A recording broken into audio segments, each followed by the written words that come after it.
Se encuentra con nosotros el señor Luis Enrique Aguilar, él es el director de Política y Estrategia de Capital Humano y Social CHS Alternativo. Qué gusto saludarlo, ¿cómo le va? Un gusto, José. Coméntenos, ayer ustedes han dado alcance de una campaña que ya tiene varios días, que la prevención sea tendencia, protejámonos de la violencia y la trata de personas, donde naturalmente dan alcance de la campaña, así como las causas e impactos de este problema. Efectivamente, comenzamos la campaña en realidad hace ya algunos días, como bien dice, y básicamente la campaña está orientada a generar mayor prevención respecto a los riesgos que existen de caer en situaciones de violencia y de trata de personas, entendiendo además que una de las formas de la trata, que es la trata con fines de explotación sexual, es considerada una de las peores formas de violencia hacia la mujer, ¿no? Para entender un poco, para graficar la incidencia que tiene esta actividad ilícita. ¿Cuánto se mueve en el mundo? ¿Cuánto se mueve en el Perú? A ver, se considera en el mundo que la trata de personas es en general la segunda actividad más lucrativa del mundo. Cerca de 32.000 millones de dólares se estaría generando esta actividad. En el Perú no se han hecho estimados, pero el cálculo bordea los 1.300 millones de dólares. Y eso quiere decir que se trata de una actividad bastante lucrativa. Una de las investigaciones que ayer presentamos a propósito de la campaña justamente trata de medir la incidencia de la trata en términos económicos en lo que son las regiones del país y específicamente Loreto, y calculábamos que al mes más o menos un tratante, dueño de un lugar de explotación, sea un prostíbulo o un prostibar, que son modalidades diferentes, puede llegar a ganar 326.000 soles al mes. Eso multiplique por víctima, además. Por 20 víctimas, considerando que podría tener 20 víctimas o 20 trabajadoras sexuales en sus actividades. Ojo que en el Perú no está penada el trabajo sexual y por lo tanto no podría decir que hay mujeres que realizan esta actividad de manera libre. Sin embargo, cuando uno ve sus historias de vida, su trayectoria de vida, se da cuenta que en realidad todas provienen de situaciones de violencia que condicionan su decisión. Vamos a incidir sobre esas dos investigaciones, porque son dos investigaciones que ustedes han presentado, en el caso de Loreto y también en zonas de Amazonía. Pero me gustaría un poco que nos comente en qué consiste la campaña, cuál es el objetivo, cómo prevenimos, cómo actúan las autoridades, cómo actúa la sociedad, cómo actúan las familias. Sí, en primer lugar, la campaña lo que busca es dar información sobre la incidencia de la trata y de las distintas formas de violencia y cómo prevenirla, efectivamente, especialmente en entornos virtuales, que es el nuevo escenario que afecta a las personas, no solamente en términos de el lugar donde suelen captar a las víctimas de trata o de ejercer violencia, sino también como vehículos de explotación en sí mismas. Por ejemplo, el hecho de mantener, sobre todo en el caso de niños, niñas y adolescentes, mantener conversaciones con personas que son ajenas al entorno, puede generar que uno termine intercambiando imágenes con contenido sexual y que esas imágenes comienzan a distribuirse a nivel no solamente nacional, sino internacional, llegando inclusive a generar situaciones de chantaje o sextortion, como se le conoce en inglés. Entonces, la campaña en este primer momento trata de hacer incidencia en esos factores. Va a tener un segundo momento donde vamos a trabajar más sobre la denuncia y sobre las distintas actuaciones que pueden o alternativas que hay para proteger también a las víctimas, pero principalmente estamos tratando de incidir en la prevención en este momento, ¿no? ¿Cuáles son las modalidades que se utilizan? La trata de personas tiene distintas modalidades en cuanto a los medios que se utilizan para explotar, ¿no? Por ejemplo, está el engaño y la principal es la falsa oferta de trabajo. Es decir, a niños y niñas de 14 a 17 años inclusive, pero también a personas jóvenes adultas que están en edad de trabajar, normalmente se le hace una oferta de trabajo con buenas condiciones de trabajo, con una muy buena remuneración y que está además vinculada con las aspiraciones de un niño o niña o de un adolescente o joven y terminan convenciéndolo para trasladarse, por ejemplo, a otros lugares del país y en esos lugares ser explotados. La trasladan de un punto a otro, esa es otra de las modalidades. Sí, pero ahora también la trata se puede dar en el mismo entorno, es decir, te capto, tú no sales de tu hogar, produces lo que yo necesito que produzcas y te exploto porque te obligo a través de algún mecanismo a mantener la situación de explotación. Una por explotación ejemplo, virtual. Efectivamente, por ejemplo, hay menores de edad que toman contacto con personas que les roban sus imágenes, que se apropian de sus imágenes, se hacen pasar por personas también menores de edad, les piden imágenes con contenido sexual, intercambian eso y a partir de eso son chantajeadas y son mantenidas en la situación de explotación. Es decir, generan más imágenes con más contenido sexual e inclusive son obligadas a tener contactos sexuales. ¿Y cómo se da el pago? Digamos, a través de billeteras virtuales. Por eso es que la UIF, la Unidad de Inteligencia Financiera, ha comenzado a preocuparse por ver cómo estos mecanismos y otros, las transacciones financieras, pueden facilitar la explotación. Más allá del lavado de activos, que ya es un problema, Claro que sobre sí. todo para otras modalidades de explotación, como la explotación laboral vinculada a la minería ilegal, la tal ilegal, etc. Ahora, tenemos una data que, digamos, está situada con información de denuncias oficiales, pero hay un subregistro. Por supuesto. La data oficial habla de, según el sistema de gestión de información fiscal, habla de cerca de 9.000 casos o un poco más, ¿no?, al año que se producen. Sin embargo, CHS Alternativo en el año 2023 aplicó una encuesta sobre percepciones de la gente ¿Ya? en relación a la trata de personas y encontró que cerca de 3.4 millones de personas adultas habrían pasado, según su percepción, por alguna situación vinculada a la trata de personas, es decir, habrían sido explotadas, ¿no? ¿Cómo se realizó esta medición? Que la realizamos además con el IEP, el Instituto de Estudios Peruanos, que es que tiene su área de mediciones de opinión pública. Se les hacía una pregunta en base a un concepto de trata, que es el concepto oficial, digamos, pero simplificado para que lo pudiera entender cualquier persona, y se le preguntaba si sentía que en algún momento de su vida había pasado por una situación de ese tipo. Y el equivalente a 3.4 millones de personas consideraba que sí lo había sido. Ahora, la vulnerabilidad, ¿se da solamente en zonas rurales, zonas periurbanas o también en zonas urbanas? En todas las zonas. No hay un perfil típico de trata. Siempre se ha buscado identificar al perfil perfecto, digamos, típico, pero en realidad, sin duda hay condicionantes, ¿no? Hay situaciones que te generan vulnerabilidad. Y la vulnerabilidad más cercana a la víctima normalmente es la psicológica o mental, ¿no? La vulnerabilidad mental, que están divididas, ¿no? La Fiscalía habla de vulnerabilidad física, psicológica, mental y sociocultural. Entre esas vulnerabilidades, la psicológica, cualquier persona que pasa, por ejemplo, por momentos de depresión, por enfermedades que pueden estar vinculadas con el comportamiento personal en términos psicológicos, puede pasar por una de estas situaciones y puede estar a merced de cualquier tratante, ¿no? Entonces, la vulnerabilidad es de todos. Creer que alguien está libre de caer en unas situaciones no es cierto. Yo te cuento siempre la historia de un experimento que hizo una amiga psicóloga colombiana con un amigo de ella, un profesional, a la que ella le inventa una oferta de maestría en el extranjero, en la universidad que él quería hacer, y esta persona confía enteramente en la información que le va llegando y en realidad era información falsa. Y lo que hacía era demostrarle, en un experimento casi juego entre ellos dos, que verdaderamente estaba a merced también, que también era vulnerable frente a la trata, a pesar de que su percepción era que, como era una persona enterada, que además sabía de la trata de personas porque trabajaba en lo mismo, estaba a merced. Yo podría estar a merced de los tratantes sin darme cuenta, ¿no? Es dramático lo que me está contando. Nuestro invitado, el señor Luis Enrique Aguilar, director de Política y Estrategia de Capital Humano y Social, CH es Alternativo. Este 30 de junio se está celebrando el Día Internacional de Lucha contra la Trata de Personas. ¿Cuáles son los lugares de mayor incidencia en el Perú de trata?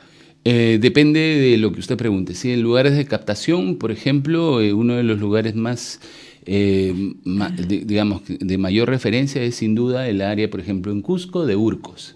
¿No? Ha tenido muchas referencias. ¿Por qué? Porque de Urcos está cerca de la Interoceánica y van a ser explotados o en la Rinconada, claro, en Puno o en La Pampa. Claro, ¿no? Y en todos los deltas y otros lugares de explotación de minería ilegal, ¿no? Eso es.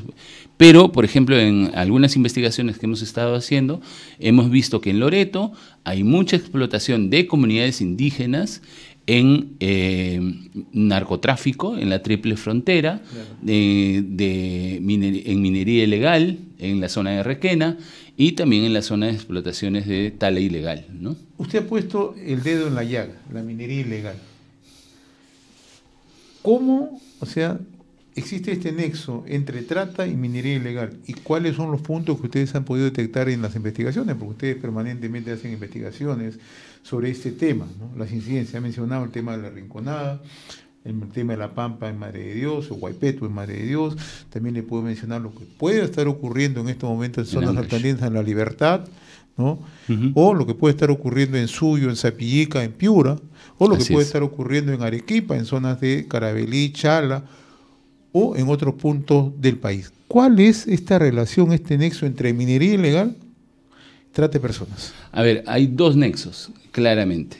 El primero es que para hacer una actividad ilegal necesitas a una persona que haga esa actividad ilegal, y especialmente en el caso de la minería ilegal es la explotación del terreno donde encuentras el mineral que quieres obtener.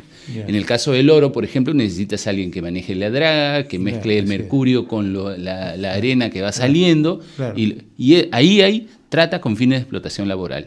Es decir, yo te digo que vas a ir a trabajar en alguna actividad vinculada a la minería, pero al final terminas pasando por condiciones de trabajo. Trata laboral, ¿no? Y la otra es que ese trabajador necesita labores de cuidados, es decir, que le brinden servicios como alimentación, hospedaje, etcétera. Y también, lamentablemente, es un trabajador construido desde su masculinidad con una necesidad de tipo afectivo sexual. Y entonces necesitas también a personas que se dediquen a brindar, entre comillas, ese tipo de servicios. Y ahí es donde comienza el claro nexo con la explotación sexual, con la trata con fines de explotación sexual. Entonces, en realidad, el nexo es doble, ¿no? Necesitas víctimas para explotar el mineral y necesitas víctimas para brindarle un conjunto de servicios, incluyendo los sexuales, que necesita ese trabajador. Dicho de otra manera, estos asentamientos mineros ilegales se convierten en zonas de explotación. Zonas de resección, tanto para trata laboral, trata sexual. Efectivamente, y en muchos casos, ustedes han mencionado, por ejemplo, Arequipa, participan niños y niñas, inclusive en la extracción. Los socavones son pequeños, no puede entrar cualquiera, entonces el único que puede entrar es alguien que tenga un cuerpo menudo, y normalmente esos son niños. Entonces los niños son explotados teniendo que realizar trabajos infantil prohibido, porque no está permitido por la legislación, se meten al socavón y en muchos casos lamentablemente terminan falleciendo. Y otra modalidad son lo que le llaman en algunos casos los prostibares, o que es en zonas como por ejemplo Madre de Dios, que está invadida de prostibares, también en la zona de la Rinconada, en Puno, ¿no? O Ananea en Puno, o también lo que está surgiendo en otras zonas en el norte del país, ¿no? Sí, el término prostibar ha estado más vinculado con Madre de Dios, pero en realidad se aplica a la zona de Ananea, efectivamente, a la zona de Loreto también, porque son una mezcla entre nightclub, es decir, un lugar donde tú te vas a divertir bebiendo, y zonas de contacto sexual. Entonces, eso es la característica de un prostibar y está presente en todos los países. CHS trabajó un caso públicamente, que fue el caso de Gina Pinchi, ¿no? Y en ese caso, obviamente, el lugar donde ella fue explotada era un prostibar. Sin embargo, también hay de lo otro, es decir, de los prostíbulos típicos, ¿no? Que son lugares, en la mayoría de los casos, precarios, clandestinos, sin mayor salubridad, etcétera, y donde las víctimas están expuestas para que típicamente, así el estilo de las cucardas acá, vaya el cliente entre comillas, cliente, nosotros le denominamos cliente explotador porque el cliente también juega un rol de explotación y tiene contacto, negocia el precio, etcétera. Pero lo que a veces no le preocupa al cliente es que esa persona que le está, entre comillas, cobrando por un servicio, que no es servicio, finalmente está en una situación de explotación porque termina entregando el dinero, por ejemplo, al dueño del prostíbulo o porque una parte importante de lo que gana se va con él. Ahora, yo por mi trabajo periodístico he viajado en varias zonas y por eso le menciono. En Madre de Dios había una modalidad que colocaban avisos, ¿no?, que fundamentalmente dirigidas a jóvenes que venían del Cusco, ¿no?, de la zona que usted dice Quillabamba, de Burcos, ¿no?, de Quispicanchis, ¿no?, sí, o 15.000, esa zona, sí, ¿no? La zona que comienza tránsito, y alimenta la Interoceánica Sur. Que Amazuco, toda esa zona. Así ¿no? es. Entonces, esa captación primero empieza por supuestamente trabajos domésticos, después pasa a trabajar en restaurantes, ¿no?, después pasa en hospedajes y de ahí deriva ya a prostibares o deriva a otro trabajo. ¿Eso se sigue manteniendo? ¿Ese circuito así? En la plaza principal de Urcos uno encuentra, por ejemplo, casas adaptadas en la primera sala, ¿sí?, donde están supuestas agencias de empleo. Y uno ve todo el espacio rodeado de avisos. La mayoría de avisos son para ir a trabajar. Y yo creo que cada vez más la desfachatez del explotador es única, ¿no? Porque hay obviamente mucho esfuerzo para ir a trabajar a bares directamente. O sea, ya no ni siquiera trabajo doméstico, que también lo buscan y ahí está la falsa oferta de trabajo. Claro. Te dicen que vas a ir a trabajar a un bar, siendo anfitriona, encargando de la caja, cocinando para los trabajadores, etcétera, pero al final terminas yendo para ser explotado o explotada en este caso. Porque incluso, no sé, yo en algún momento también por el mismo trabajo periodístico encontraba que habían avisos en radios. Sí, acá en Lima era típico en los periódicos también. Ahora no lo necesitan. ¿Por qué? Porque están en las redes sociales. Así es. Hay grupos de WhatsApp, hay páginas de Facebook, y eso, por ejemplo, ha demostrado la alta incidencia de falsas ofertas de trabajo, inclusive para personas que migran desde Venezuela a Perú. El problema de la trata de personas conectado con el flujo migratorio hacia Perú es bastante importante. Sí, yo le puedo decir que nosotros veíamos, si acaso, 1 o 2 casos de trata internacional, es decir, de un extranjero explotado o extranjera explotada en Perú al año. Y eso, la policía el año 2019 dijo que no tenía registrado ningún caso de una persona extranjera. En este momento son los casos que predominan. Y sobre todo venezolanas, ecuatorianas y colombianas. Estamos hablando de Piura, por ejemplo. No, en Lima mismo. O sea, basta irse a muchos distritos de acá como Lince y otros lugares que no son tan perceptibles, porque además la trata ha cambiado de lugar. Ya no se ejerce la explotación sexual en la calle. Este tema de la relación entre bandas criminales y la zonificación de ciertas partes de Lince, Rizo y toda la zona alrededores no oculta o no ha permitido ver todo lo que es el uso de Airbnbs, ¿no? Estos departamentos que son alquilados por temporadas, ¿no? Y que son los lugares donde finalmente la explotación sexual se da. Hay un famoso caso de hace algunos años del señor Joshua Brown, denominado por la policía la bestia, así se le conocía. Él tenía además un usuario en Deep Web, en la red oscura de Internet, que se le denominaba David 33. El caso era de una persona que además organizaba una especie de turismo de contacto sexual. Él brindaba el contacto, los lugares donde podías hospedarse, brindaba catálogos de víctimas, por lo menos eso es lo que se vio en el caso, ¿no? Pero también alquilaba casas o departamentos donde se daban los encuentros sexuales entre un montón de personas y las menores de edad. Y se encargaba además de captar a las víctimas. Entonces, eso demuestra que en realidad la explotación sexual no es tan visible, o es visible, pero no en toda su magnitud. Por eso es que no nos parece tan irreal cuando el número de víctimas de trata de personas podría ser tan superior a lo que se conoce. En el trabajo doméstico hay mucha trata, ¿no?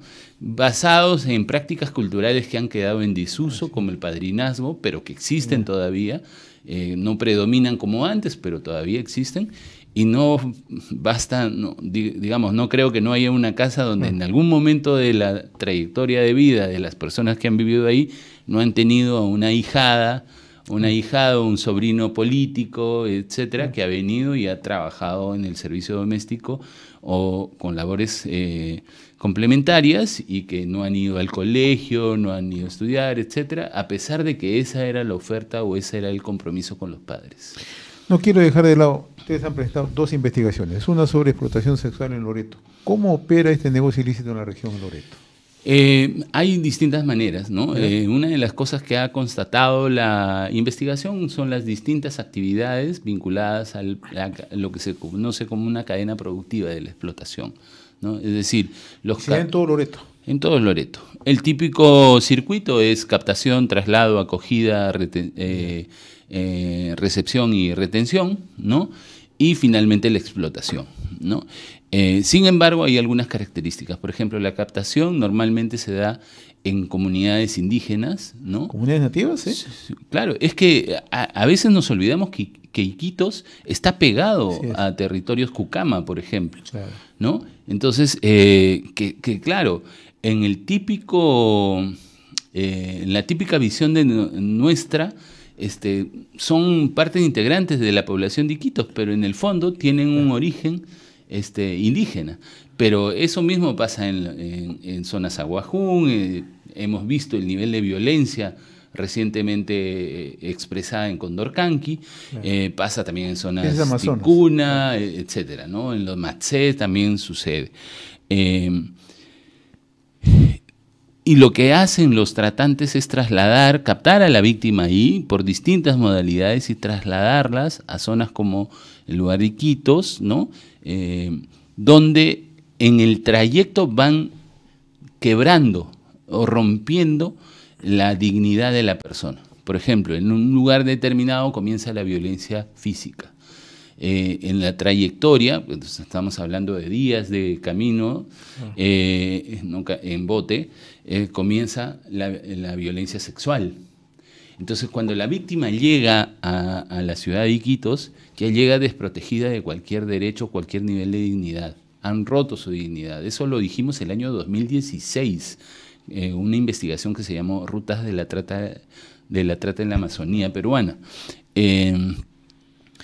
Y ahí comienza la explotación. La explotación también tiene diferentes modalidades. La más lucrativa es la de los prostibares. ¿Por qué? Porque encadena el tema de la venta de alcohol con la explotación sexual, ¿no? Brindan ambos servicios y ganas por la explotación de las personas de las dos maneras. Porque las víctimas son obligadas a tomar con el cliente y generar un ingreso para el explotador. ¿Y qué zonas han detectado en Iquitos? Nanay, me imagino. Lo que se hizo fue tomar contacto con una red de trabajadoras sexuales que hay en Iquitos, y ellas nos pusieron en contacto con mujeres que habían pasado por situación de explotación sexual o que se estaban dedicando o se habían dedicado hasta hace poco en trabajo sexual, pero no le dijimos necesariamente eso a las personas que entrevistaron, pero lo que demostraba su trayectoria de vida es que se encontraban en situación de explotación sexual desde el momento mismo que inician su vínculo con el trabajo sexual. ¿Por qué? Porque habían pasado, ahí hay una estratificación de escalas, ¿no?, por sistemas de microexplotación, de mesoexplotación y de macroexplotación, en el sentido de que sus vulnerabilidades estaban basadas en experiencia, por ejemplo, de provenir de familias disfuncionales, monoparentales, con episodios de violencia durante su niñez y infancia, una violencia que continuó con la pareja y terminaba y desprotegidos desprovistos, de cualquier tipo de protección o red de apoyo. Entonces, esas circunstancias no permiten a una persona tomar una libre decisión de realizar trabajo sexual, ¿no? Ahora, y también en el estudio tiene un alcance, la ganancia que representa para los explotadores sexuales. Sí. Mensualmente por víctima se calcula que son de 16.800 soles aproximadamente, ¿no? 16.300 soles, perdón. Yeah. Hicimos una proyección, qué pasa con un prostibar que tiene aproximadamente 20 víctimas y sale un total de 320.000 y multiplique eso por 12 meses, es más o menos lo que podría estar entrando.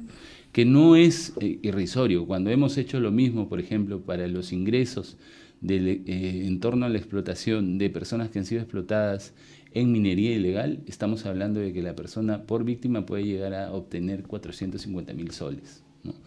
Entonces, la verdad es que es un negocio lucrativo y además que no tiene incentivos para dejar de hacerlo, ¿no? Como ha reconocido la Política Nacional de Lucha contra la Trata, hay 3 elementos que permiten que la trata de personas sea lo que es en términos delictivos, ¿no? ¿Y qué pasa en la triple frontera? En la triple frontera, Perú, Colombia y Brasil. Bueno, en este momento justo un compañero, Pedro Córdoba, que es el coordinador de uno de los proyectos que está vinculado con la campaña, está participando de una reunión trifronteriza. ¿Ya? En Leticia, en Colombia, se han reunido Perú, Colombia y... Claro, Tabatinga y el otro es lado Santa Rosa. Santa Rosa y Leticia, ¿no? Claro. Entonces, una de las cosas que obviamente ha salido es sin duda la participación de las bandas criminales que están operando en la zona. Por el lado colombiano está el comando, hay una facción vinculada con Iván Márquez, sí. Una facción le llaman la Segunda Marquista, si no mal recuerdo, y por el otro lado, por el lado de Brasil, el peligroso Comando Vermelho. Y del lado peruano, ambas tienen actividad y es una zona claramente de explotación en el marco del narcotráfico. Pero hay todo, narcotráfico, trata, de todo ahí. Es que las actividades están concadenadas. Como le decía en el caso de la minería, lo mismo pasa. El que se va a hacer raspado de la hoja de coca, el recojo de la hoja de coca, necesita de una serie de servicios, ¿no? Cuando uno ve las investigaciones que se han hecho al caso, inclusive la de CHS, lo que encuentra es que hay una repartición de roles en las mismas comunidades que son vinculadas a las situaciones de explotación. Los hombres van a hacer las actividades directas en la cadena productiva, por ejemplo, de la hoja de coca o del narcotráfico. Van a hacer el raspado, etcétera. La mujer también participa, quedándose en las labores de cuidado de la casa o yendo a brindar apoyo al marido y prepara la comida, etcétera. Cuando le permiten participar de la actividad misma, ganan menos dinero. Pero la explotación, o sea, nuevamente, ¿cómo podría haber un raspado de hoja de coca si es que no hay una persona que haga esa labor? Y esa persona normalmente está en situación de explotación. Así es. También otra investigación que ha presentado ayer es el problema del matrimonio infantil en zonas amazónicas y altoandinas, ¿no? Efectivamente. ¿Qué trae esta investigación que han presentado? Bueno, preocupaciones bastante bastante severas, ¿no? Por lo menos desde nuestra perspectiva. Entre el año 2021 y 2022, oficialmente se habían contabilizado cerca de 4.356 matrimonios entre una persona adulta y una persona menor de edad. Es decir, estaban registrados ante la RENIEC, ¿no? Y esa información, de hecho, de la RENIEC. Y esa es una actividad que nos preocupaba. Luego ha habido recientemente en el año 2023, en noviembre, una modificación a la ley y ya no debería permitirlo. Sin embargo, lo que notamos en las exploraciones previas a la investigación es que la mayoría de matrimonios no se inscribe, pues son uniones de hecho. Entonces comenzamos a investigar sobre lo que se denomina en la literatura uniones tempranas, ¿no? Sean oficiales o sean matrimonios o sean de hecho. Y ahí encontramos una serie de preocupaciones. La más importante, sin duda, tiene que ver con el hecho de que en muchos casos el matrimonio de, sobre todo mujeres adolescentes, es obligado producto de una situación de embarazo.